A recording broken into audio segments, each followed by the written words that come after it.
بامبي تجرالك حاجه ولا ايه؟ يا لهوي، انت بترفع ايدك عليا؟ عايز تضربني ولا ايه؟ يا لهوي، الحقوني يا ناس، الحقوني يا خال. لا لا لا لا، وانا جيت جنبك، انت بتصلبطي ولا ايه؟ بتسلبط؟ هو انا يا ناس غلبانه مسكينه.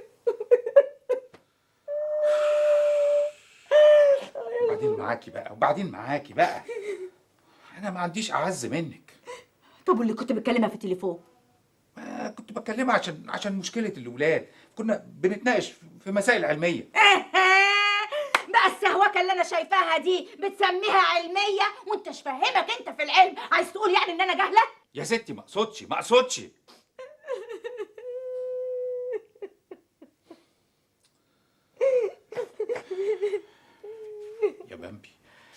يا بامبي ده انت حبيبتي ومراتي وام ولادي، وما عنديش اعز منك. يا ستي ادي راسك ابوسها اهي. ده قرار المؤسسة يا دكتور سامي. بعد 8 شهور دراسات ومفاوضات وتدريب، ليه ما بلغتوناش من الأول؟ اعذرونا، إذا كنتوا عاوزين توكيل تصنيع أدويتنا في مصر لازم عن طريق الوكيل العام. في الحالة دي لازم تدفعوا لنا كل اللي صرفناه. ده العدل. استني يا فلورا، استني بس. يا فندم، احنا الجوابات والاتفاقات اللي بيننا وبين المؤسسة بتاعتكم بتقول انكم كنتم موافقين ان احنا ناخد التوكيل لمصر. لكن بعد البحث وجدنا إن في مشاكل قانونية مع الوكيل العام. طب كويس قوي. ايه الحل دلوقتي؟ لازم تبقوا تبع الوكيل العام. الوكيل العام؟ طيب مقر الوكيل العام ده فين؟ ليه عايز تعرف؟ ازاي بس يعني مش عايزني اعرف مقر الوكيل العام اللي هيشرف على انتاجنا ويمدنا بالخامات؟ يعني تقدر تقول عليه متجول. متجول، المهم هخاطبه فين؟ في تل أبيب.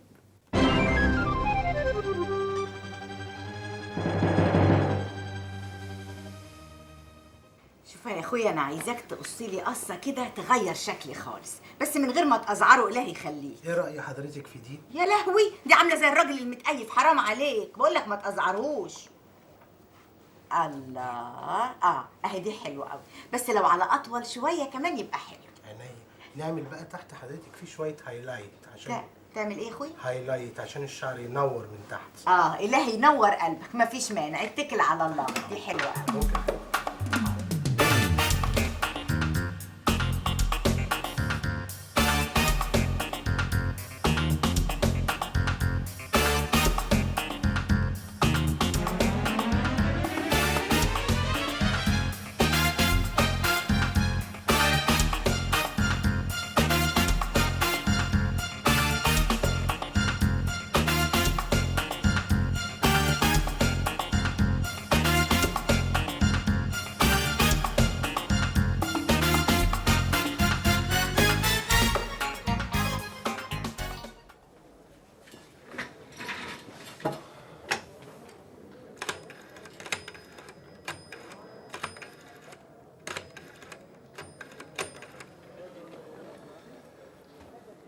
الو. ايوه يا امنه، قولي لي الاولاد اخبارهم ايه؟ خدوا المقوي؟ والدكتوره سوسن مرت عليهم؟ ايه؟ الست بامبي وريتها الوش التاني؟ ليه؟ المهم شافت الاولاد ولا ما شافتش الاولاد؟ ما شافتهمش. طب اديني الست بامبي اكلمها. خرجت راحت فين؟ الحلاق؟ راحت تعمل رياضة؟ رياضة ايه وحلاق ايه؟ كمان ما خدتش السواق معاها، خرجت بتاكسي؟ طيب خلي بالك انت على الاولاد عقبال ما انا اجي. مع السلامة يا عم.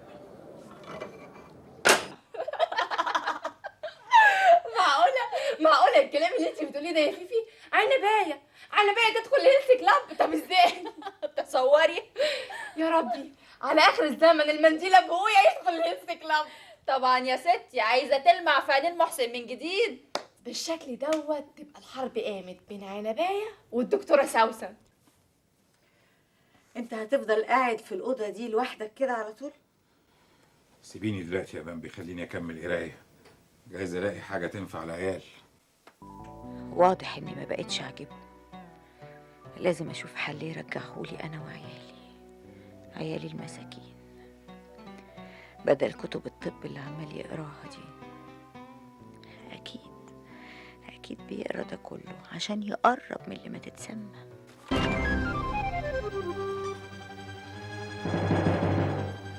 سامي، ارجوك يا سامي نرجع بلدنا، انا خايفه عليك. انا مش هسيبهم، هفضل وراهم لحد ما اكشفهم. دول مافيا يا سامي، ولو حطوك في دماغهم هيصفوك. بيصفوني ده ايه؟ هي فوضى.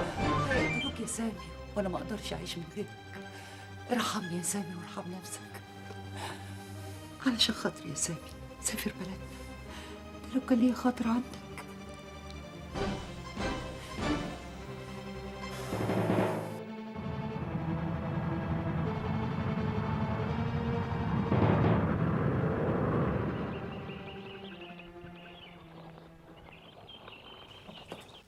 الله يسلمك يا محسن. انا وصلت الفجر بس ما حبيتش اقلقك. اخباري؟ لا لما اشوفك بقى. انت اخبارك ايه؟ طب الحمد لله. ها هجيلك ولا تجيلي؟ طب خلاص نتقابل الظهر في الاجزخانه. ماشي، مع السلامة.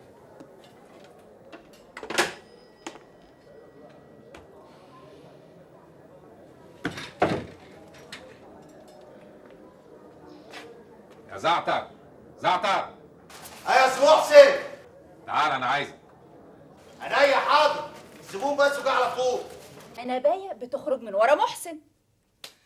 ومحسن يا حبيبتي سمه وموته ان مراته تخرج من غير اذنه. اساليني انا. كله بيضرب في كله. ايه ده؟ بتتصل بمين؟ دي الخطوه التانيه في الترتيب الشديد قوي. الو. يا محسن يا حبيبي، وحشتني موت. لا طبعا، مهما عملت مش هقدر استغنى عنك. ايه ده؟ ما انا عارفه انك مشغول، عشان كده انا لازم اكون جنبك واخفف عنك كمان مشكله ولادك. ونروح مع بعض كمان عند انكل شهاب قريبنا. انت نسيت ولا ايه؟ يا ستي أنا عارف إن الدكتور شهاب قريبك، وعارف كمان إنه أستاذ كبير. لا أنا عارف السكة لوحدي، يوم ما أحب أروح بنفسي. عايزاني في موضوع تاني؟ خير. ليه ما ينفعش في التليفون؟ هتشوفيني تعملي بيا ايه؟ يا ناريمان انا في دوامه اليومين دول لمصلحتي. يعني المقابله دي ضروري؟ طيب تحبي الساعه كام؟ ماشي، مع السلامه. لا سي محسن. خلي بالك على الوكاله، انا خارج دلوقتي. راح فين؟ المنفلوطي النهارده جاي يسدد الفلوس اللي عليه. خد انت الفلوس منه، واذا لحقت توردها للبنك يبقى كويس، ما لحقتش خد يا سيدي، ادي مفتاح الخزنه اهو، ابقى حطهم فيها. سلام عليكم. وعليكم السلام ورحمه الله وبركاته. ماشي. انتوا كده يا رجاله اللي تجري وراكوا تستهينوا بيها وتسترخصوها، لكن انا هثبت لك العكس يا محسن. ليكي متراهنه مع واحده صاحبتك في النادي على ازازه كازوزه ولا حاجه؟ لا، انا متراهنه على اكبر جايزه في حياتي، انت يا محسن. طيب انا هضطر استاذن، اصلي عندي ميعاد مهم. محسن، ممكن توصلني في طريقك؟ انا متعمده اسيب عربيتي علشان اركب جنبك، ولا هتسيبني اتمرمط في التاكسيات؟ ها، قلت ايه؟ اتفضلي.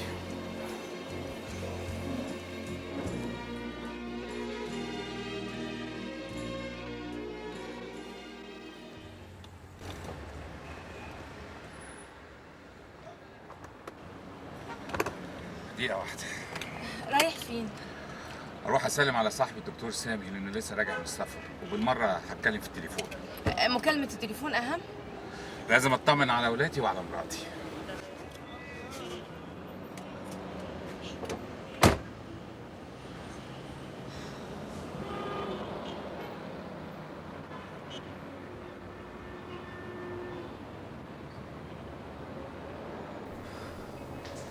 سامي، الحمد لله على السلامة. محسن ازيك يا محسن؟ ازيك انت؟ اخبارك ايه؟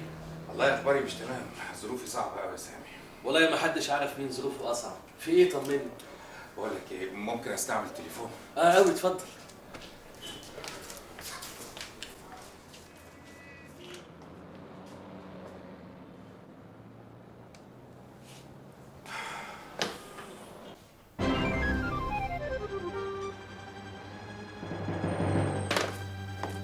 ايه يا محسن ما اتكلمتش ليه؟ سامي بقول ايه، ممكن تطلب لي فنجان قهوة؟ قوي سيد فنجان قهوه استاذ محسن بسرعه. ثواني اشوف الزبون ده ولا ايه. اتفضل.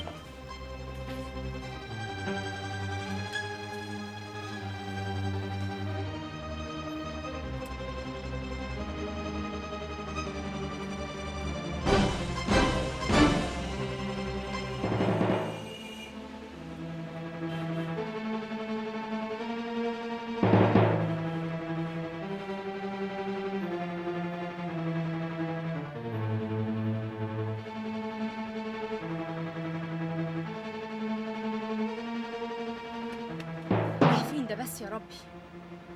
واضح انه بيتهرب مني. طيب يا محسن، اما وريتك ما بقاش انا نريمان بنت رستم باشا. مش ممكن استنى اكتر من كده.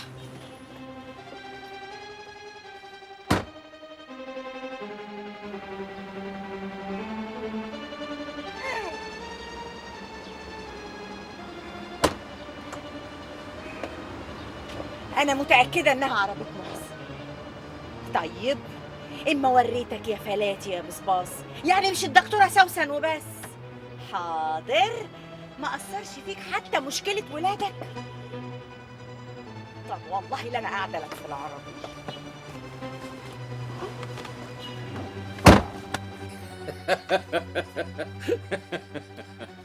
دلوقتي ضحك يا سامي؟ شغل باليه يا اخي. طب ممكن تبطل ضحك بقى وتخلينا نتصرف في الموقف اللي احنا فيه ده؟ دلوقتي انا عايز افهم، اللي جوه العربيه دي صاحبتك؟ مش بالظبط. مش بالظبط يعني ايه؟ بعدين هفهمك. واللي بره العربيه دي مراتك؟ ايوه يا سيدي. اخصى عليك يا محسن، اخصى عليك. طول عمرك راجل محترم يا اخي. المهم مطلوب مني ايه دلوقتي؟ المطلوب منك انك تطلع دلوقتي تاخد العربيه اللي بره بالست اللي فيها وتوصلها لحد بيتها. ومراتك اللي واقفه بره دي يا اخويا؟ يا سيدي هقول لها انك انت استلفت مني العربيه. معقوله يا محسن واحنا في السن ده نعمل حركات العيال دي ونكذب؟ ده حتى يبقى حرام يا اخي. سامي مفيش وقت للكلام. ممكن اي واحده فيهم تدور عليا دلوقتي وتيجي الصيدليه وتعمل لي مشكله.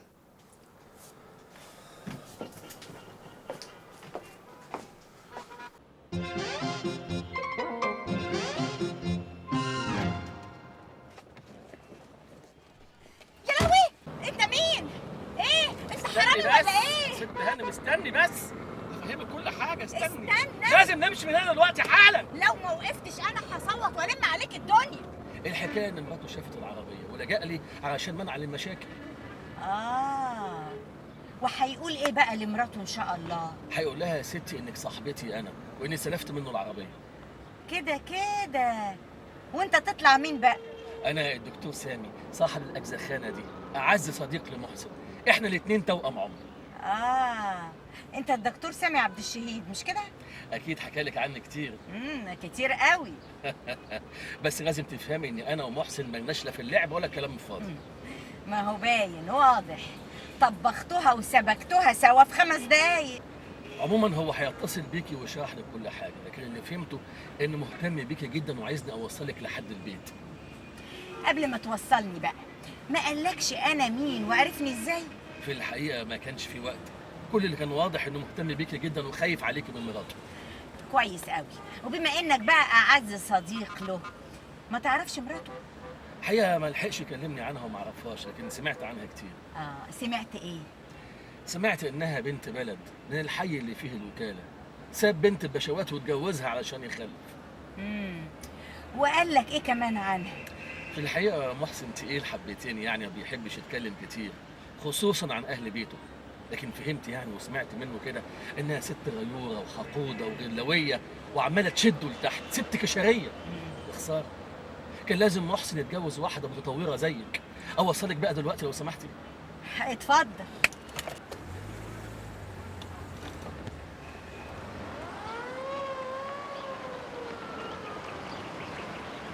بس اقف هنا. صلى خلاص. ايوه.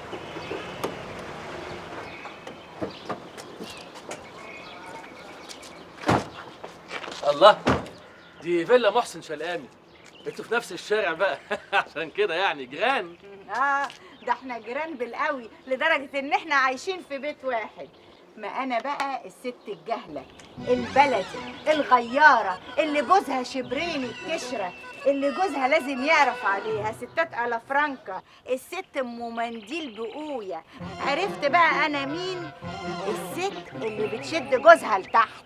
افتح يا عياش، عياش. اهلا يا ست هاني. خلي السواق يدخل العربية يا عياش. حاضر يا ست هاني، من عيني.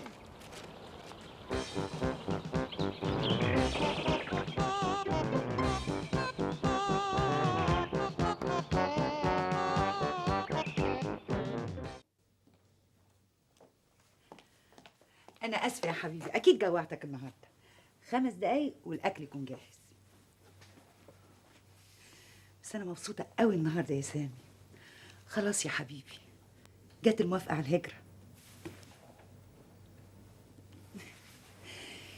إذا كان على الأجزخانة نبيعها، الشقة نسيبها احتياطي. إيه رأيك؟ مش عايز تتكلم دلوقتي؟ براحتك. مالك يا سامي؟ أرجوك كلمني. النهارده حصل لي حته موقف بيخليني متضايق وبلوم نفسي. خير يا حبيبي؟ سلامتك، ألف سلامة. أرجوك احكي لي. محسن شلقامي صاحبك العطار ده إنسان مهذب ومحترم جدا. عمل لك إيه؟ ورطني حته ورطه مع مراته، مش عارف ازاي بقى هشيل اثرها من جواها ومن عندي انا كمان. يا بامبي انت ليه مش عايزه تفهميني؟ ما تهدي كده وتفهمي الكلام اللي انا عايز اقوله.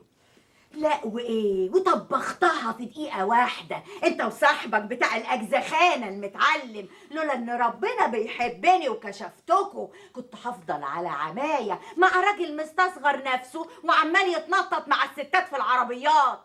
الله الله الله الله، ما تعالي كده وتختاري الفاظك كويس. يا اخويا كفاياك مواعظ بقى، ما انت اتكشفت واللي كان خلاص خلاص، ما عادش لايق عليك تمثيلية الراجل الموزون. يا ستي افهميني افهميني وسيبيني اوضح لك. اتفضل وضح لي، انا سامعاك.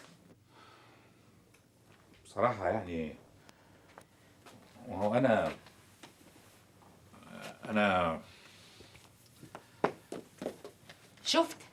شفت عامل زي التلميذ الخايب ساعة الامتحان؟ ما انت هتقول ايه؟ مش عارف تنطق ولا كلمة بعد ما شفتك بعينيا وبعد ما بعتلي صاحبك اللي جه يكحلها عماها وكشف المستور وألاعيبك.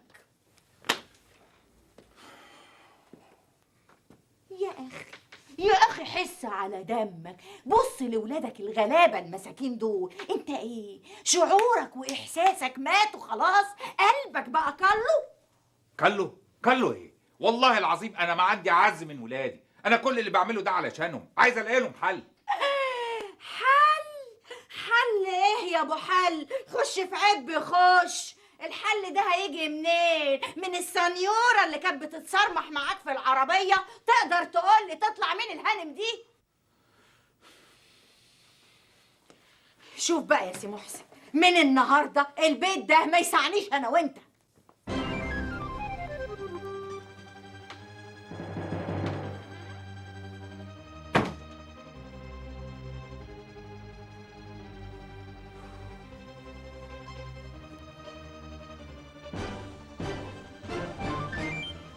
لو سمحت انا عايز احجز سويت، كبير صغير مش مهم، المهم يكون في غرفة استقبال. طيب انا هتصل بيك تاني كمان شوية. متشكر اوي.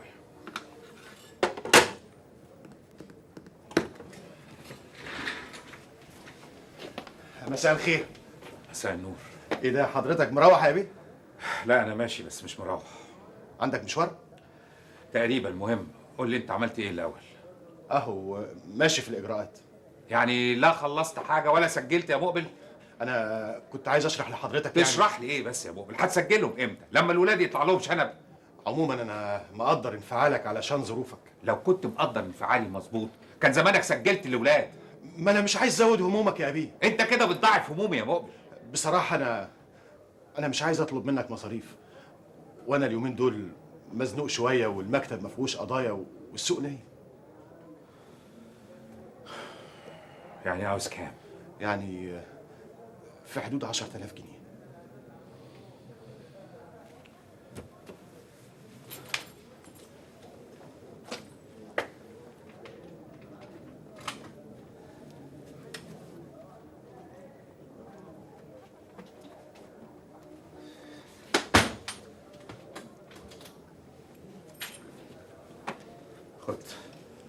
خد دول وبقى عدي على زعتر بكره خد الباقي. لا لا يا بيه ارجوك، زعتر لا.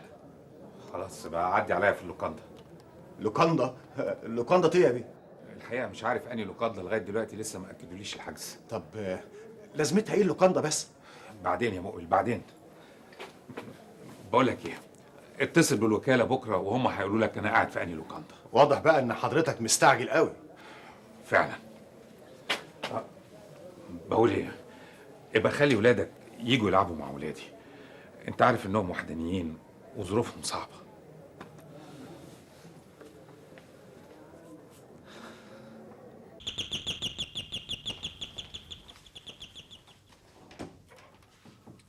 مساء الخير. اهلا يا استاذ محسن. خير يا سيدي، جاي تورطني معاك في ايه تاني؟ اتفضل يا استاذ محسن.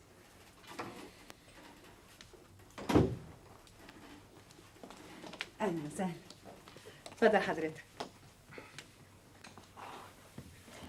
استاذن. لو سمحتي مدام فلورا، ممكن تحضرينا؟ فلورا بقى ملهاش دعوه بالموضوع ده. انا هعمل لكم شاي. لو سمحتي انا عايزك تسمعي كل كلمه هقولها. فلورا بقى ملهاش دعوه بحركات العيال بتاعتك دي. انا جاي عشان اشرح موقفي وحكايه انتوا ما تعرفوهاش، مع اننا اصدقاء عمر. انا كنت صديق لانسان متزن وعاقل تشرفني صداقته، لكن انت صغرتني وصغرت نفسك يا اخي. دي صداقه تورط وتاذي. يا سامي انا مش جاي هنا عشان انت تحكمني، انا جاي عشان اشرح موقفي واقول لك على حكايه اكيد غايبه عنك. قلت لك كله لاولادي، ما بقاش كمان الا اولاد عنبايه يلعبوا مع اولادي. انت ايه؟ قلبت عليها ولا ايه؟ مش كنتوا اصحاب؟ ايه؟ انا اصاحب دي؟ ولا عمرنا كنا اصحاب. دي ست بلدي واكيد تربيتها بيئه. ايه يا استاذ ما بتردش ليه؟ احنا مش اتفقنا نتعامل بهدوء شويه مع عنبايه؟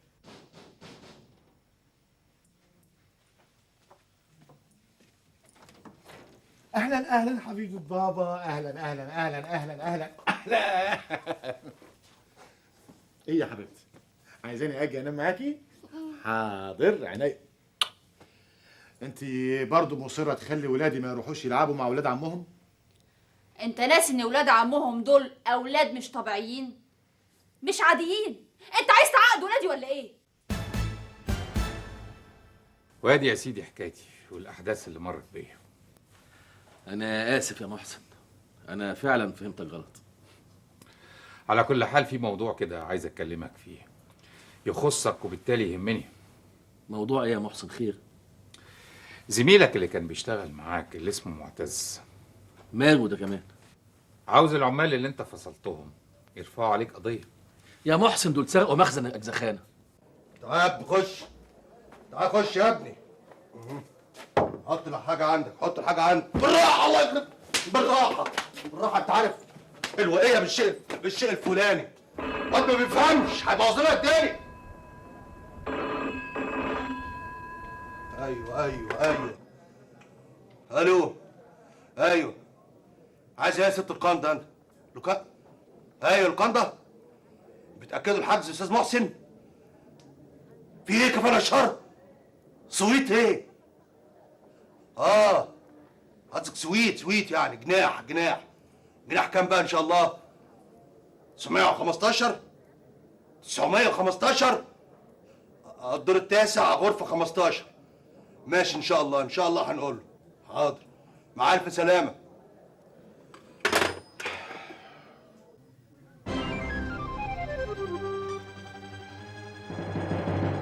ايه ده؟ اكيد نسيهم وهو طلع الفلوس من الخزنه. زعتر، لا لا لا لا، وبعدين عيب، انت هترجع تاني؟ فوق يالا. افوق ايه؟ ما هم عمالين يبعزقوا شمال ويمين، وده يكبش في فلوس وده يكبش في بواكي، وانت عمال تكبش في كمون وبهارات وشطه وكراويه. بعدين يلا بقى بالهنا والشفا. لا مؤاخذة يا عم شلقام، ده شوية فكة بس كده. الناس كلها واحد، انت مش جاي من كوكب تاني ولا مخلوق سوبر لمجرد انك عندك صيدلية او صاحب عمل. يا اخ معتز مش معقول الهجوم ده، انا جايبك عشان اصالحك على سامي، وباين يا اخي ده انتوا زملاء صيادله زي بعض. قول له يا سيدي عشان شغلني عنده هيستغلني. انا علشان فاهم حق الزماله سعيد بكل جهدي انك تشتغل بعد الظهر معايا مش عندي علشان تزود دخلك. يبقى انا والعمال ناخد نسبة من المبيعات. وانا مستعد نربط الاجر بالانتاج والارباح، ولو في خساره تبقى علينا كلنا. لا يا ناصح، الخساير دي مشكلة صاحب المال. عجبك الكلام ده يا محسن؟ يعني مصمم العمال يرفعوا قضيه. ما هو يا اما توافق يا انا وانت يا سامي والزمن طويل. عجبك الكلام ده؟ هتعمل ايه بقى؟ لسه متمسك بافكاره القديمه. كانت ظروف، ايامها كنا كلنا متحمسين يا محسن. مفيش فايده، افكار كلها متشابكه في بعض يا سامي، فين وفين عقبال ما تتفك من بعضها. ساكن في حي السيدة وحبيبي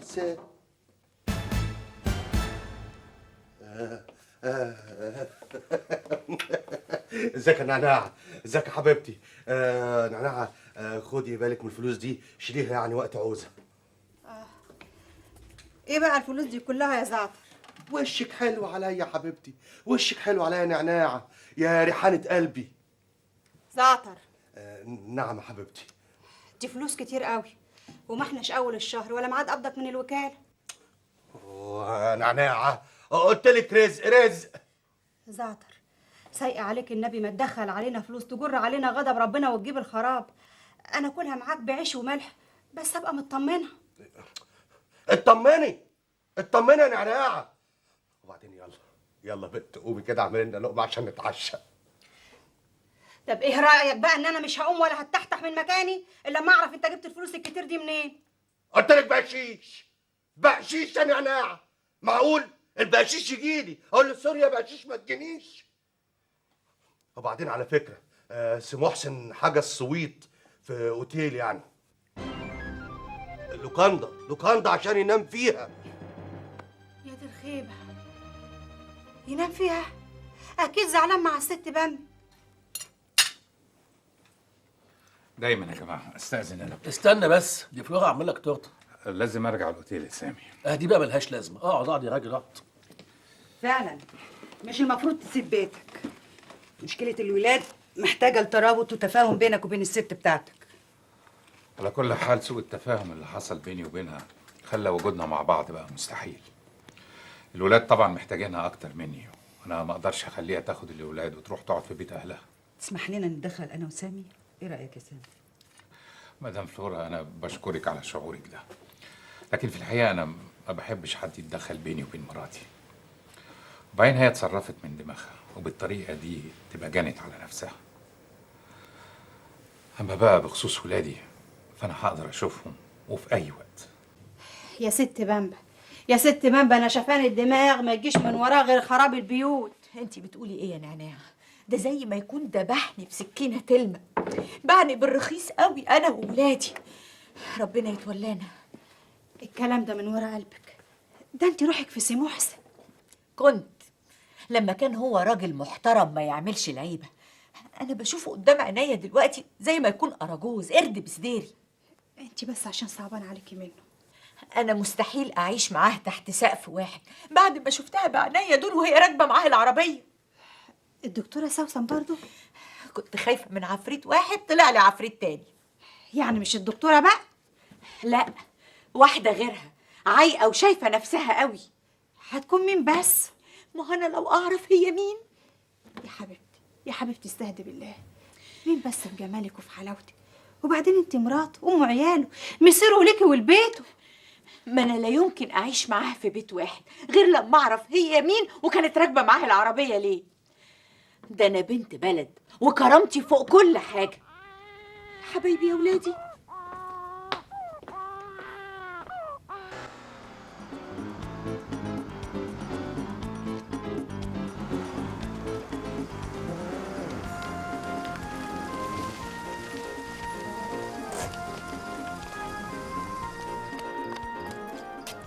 اهلا وسهلا بالست الدكتوره، نورتي يا دكتوره. أهلا بيك. الاستاذ محسن مستنيكي فوق. متشكرة قوي. العفو. Please come with me.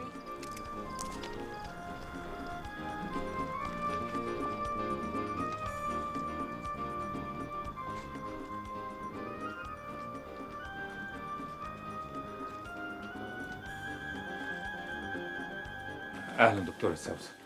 الزعتر اتصل بيا في اللوكاندا وقال انك انت عايزين يكون موجود مع الاولاد ضروري. خير في حاجه؟ انا معايا 2 بروفيسورز من الكليه الملكيه في انجلترا جايين يشوفوا الولاد. بروفيسور دكتور كيت مور. الو. بروفيسور دكتور برنارد ريتشارد. الو. مستر محسن شرقامي the father of Siamese twins case. اتفضلوا اتفضلوا بليز.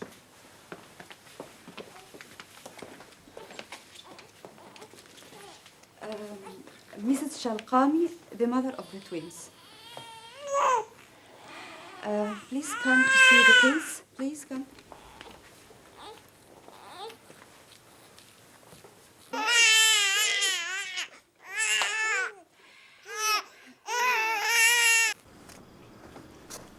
لا قول لي يا عياش. ايوه هي ست سوسن والدكاتره اللي معاها اتاخروا قوي كده ليه عند جسمتي ونصيبي؟ استر يا رب. والله يا امني اللهم اجعله خير، يمكن كل تاخيره وفيها خير. اللهم اجعله خير يا رب. يا رب. شوف بقى، يقولوا عملية مفيش عملية، انت فاهم؟ استني بس يا بامبي لما نشوف هيقولوا ايه. حاضر اديني سكت. It's okay. بشرى حلو. خير يا دكتور. كل الآراء اتفقت على إجراء جراحة الفصل بين اسمتي ونصيبي. نعم، ده لا يمكن يحصل أبدا، مستحيل. حضرتك بتقولي إيه؟ مستحيل أفرط في ضنايا، مستحيل العملية دي تتعمل. ده أنا ما صدقت أخلفهم، ما صدقت إن ربنا أكرمني وبقيت أم. استني بس يا بامبي. استنى ده إيه؟ إذا كان ولادك مش هامينك، أنا بقى ولادي يهموني. بس كده حرام نظلم الولدين في حين إنه في أمل في حياة أفضل. بقول لك إيه يا دكتورة، أنا عايزة ولادي كده، واللي يريده ربنا يكون. أستاذ محسن، حضرتك لازم توافق وتمضي. الحقيقة أنا مش عارف أقول لك إيه.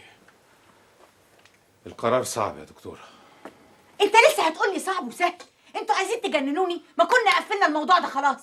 صدقوني مفيش حل إلا الجراحة، وإحنا ناقشنا الموضوع ده قبل كده، وللأسف مفيش إلا واحد بس هو اللي معترض، الدكتور شهاب. اهو الدكتور شهاب ده الوحيد اللي عنده ضمير فيكم. الله يسامحك. احنا اسفين يا دكتورة، بس برضو لازم تقدري مشاعرها. شوفوا بقى، باختصار أغلبية الآراء اتفقت على إن جراحة الفصل خصوصا في حالات الالتصاق المتوسط ضرورية جدا. أرجوك يا أستاذ محسن فكر بعقل وخد قرار عقلاني. زي ما بقول لك كده يا دكتورة، القرار مش سهل زي ما انت فاكرة. لازم الحسم يا أستاذ محسن. انت رأيك ايه؟ رأيي إن أنتم محكمين عواطفكم في حين إن الجراحة بالغة الضرورة. على جثتي موتوني قبل ما تحطوا مشرط في جسم ولادي. يا هانم دي فرصة وفريق الجراحين موجودين. فرصة لإيه؟ فرصة تشرحوا في ولادي وتتعلموا فيهم؟ حرام عليكم، ارحموني بقى يا ناس. أنا مقدرة لفتك على ولادك، بس يا هانم جايز العملية تنجح وجايز ولادي يضيعوا في إيديكم. بصراحة كده يا دكتورة، نسبة نجاح العملية دي قد ايه؟ ربنا وحده اللي يضمن الحياة من الموت يا أستاذ محسن. ونعم بالله يا دكتورة. طب ممكن ندرس الاحتمالات تاني؟ بصراحة كده أنا عقلي هينفجر من كتر التفكير. الله يكون في عونكم طبعا. شوف يا أستاذ محسن، أسوأ الاحتمالات إنه واحد فيهم ما تقوليهاش. خلاص يا بامبي خلاص. طب والاحتمال التاني؟ الاحتمال التاني إن الاتنين يعيشوا. وده نسبته قد ايه؟ ما خبيش عليك يا أستاذ محسن، نسبته قليلة قوي. يا ترى مين فيهم اللي هيعيش؟ اسمتي ولا نصيبي؟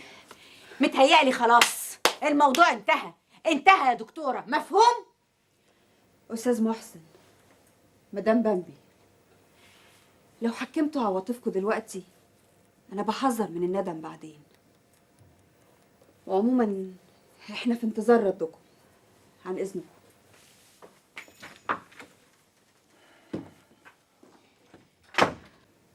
ايه؟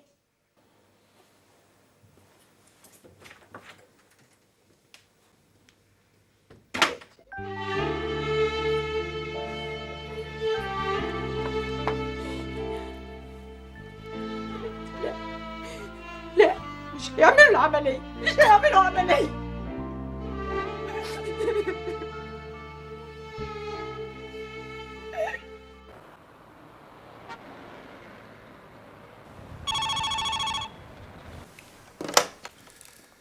الو.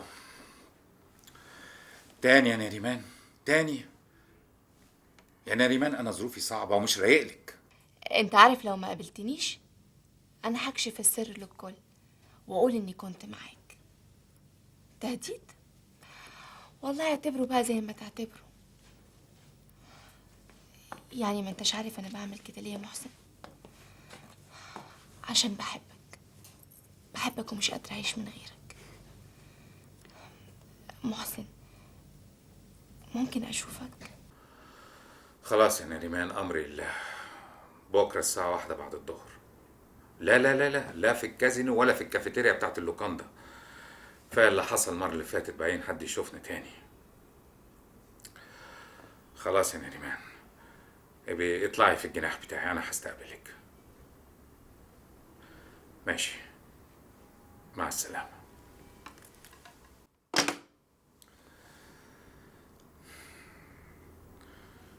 وفيها ايه يعني لما اشوف نفسي شويه؟ مش بدل عيشه النكد اللي انا عايشها مع بامبي.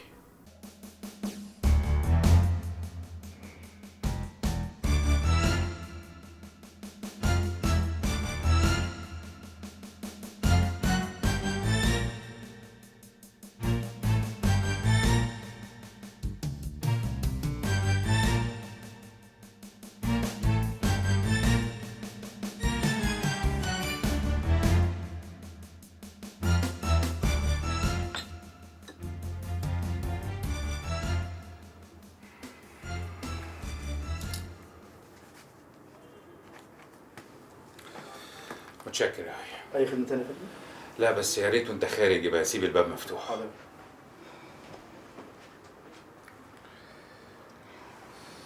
محسن يا حبيبي، انا شايفاك تعبان قوي اليومين دول، وانا لازم اكون جنبك في الظروف دي. يا نريمان، يا نريمان، انت من طبقه اتربت على انها تاخد وبس، تمتلك وبس. انت لسه من جواكي طفله انانيه، ما انتش قد المسؤوليات ومشاكل الحياه. كنت يا محسن، لكن دلوقتي كبرت على ايديك. والمطلوب اكون جنبك وهكون خدامتك وملك ايديك يا محسن، ومشاكلك هي مشاكلي يا حبيبي. ده صح برضه يا مستر محسن؟ دادي اخلصي، شطب. جبتي العار للعيلة كلها، تقابليه في اوتيل من غير ما يكون في بينكم ارتباط. يا للهول يا للهول. برافو برافو يا يوسف بيه وهبي.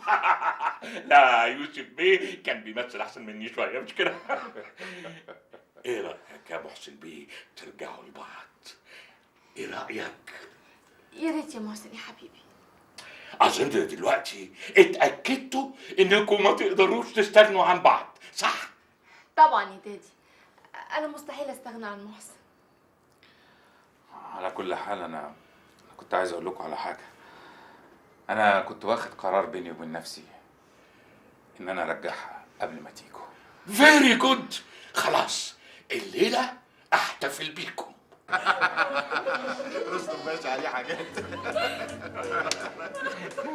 الف مبروك يا ولاد، الف مبروك. الله يبارك فيك. ايوه كده رجعت لنا تاني يا استاذ محسن. الله يخليك. فعلا يا ابي محسن بجد نورتنا عليك. من زمان يا محسن يا اخويا، من زمان ما شفتكش مبسوط بالشكل ده. احسدونا بقى. لا انتوا فعلا لاقيين لبعض. محسن ونريمان كابل ما حصلش. يلا يا اولاد قوموا ارقصوا. لا انا ارقص وانتوا تيجوا ورايا ترقصوا. مؤمن يلا افتح افتح دي افتح. انا هرقص. امشي معايا تعالى.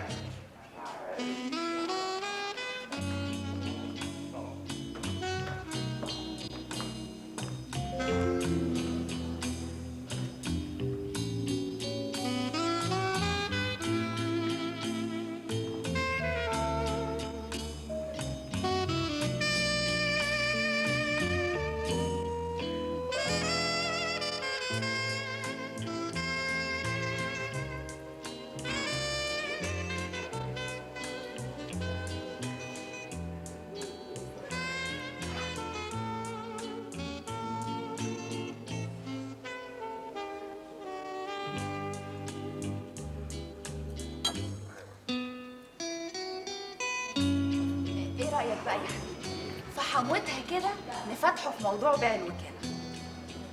انت شايفه كده؟ طبعا دي لو اتباعت هتجيب ملايين، ده غير البضاعه اللي في المخازن اللي قد ثمن الوكاله مرتين.